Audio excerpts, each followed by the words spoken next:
When it comes to conducting a nutrition situation analysis, this brings us back to those 3 different scenarios. So once again, if you are falling in scenario 1, where an IPC acute malnutrition analysis is being done, you will focus those results for your nutrition situation analysis based on the results from the IPC acute malnutrition analysis. Quite straightforward. If you cannot do an IPC acute malnutrition analysis, so now entering scenario 2, the severity classification is based on GAM for children under 5 based on weight for height.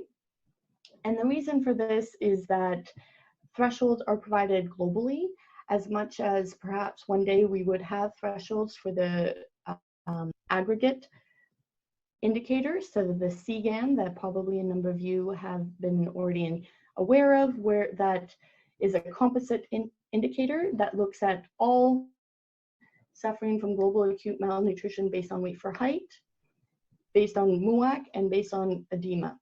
So it's more comprehensive, but right now there are no thresholds provided at global level. So therefore, right now for the guidance, we're suggesting that the severity classification is based on GAM based on weight for height.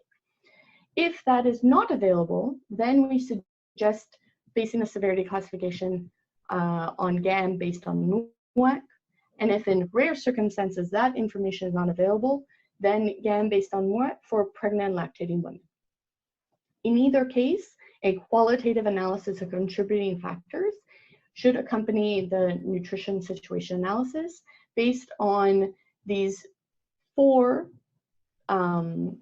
criteria. So here we're looking at whether it's not a contributing factor, so phase 1, a minor contributing factor, a major contributing factor, so those falling in phase 3, and critical contributing factors, so those phase 4 and 5. So it's based on a qualitative analysis per indicator that is considered a contributing factor.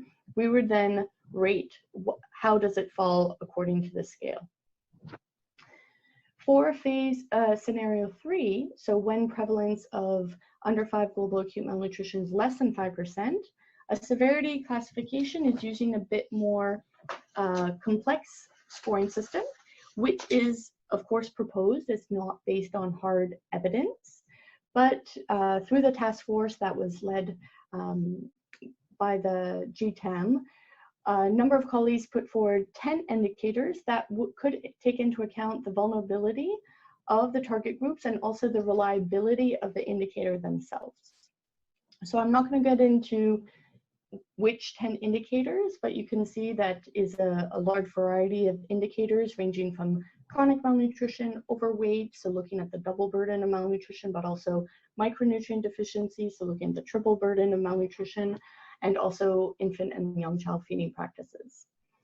And once again, it would accompany the severity classification would be accompanied by a similar qualitative analysis of contributing factors.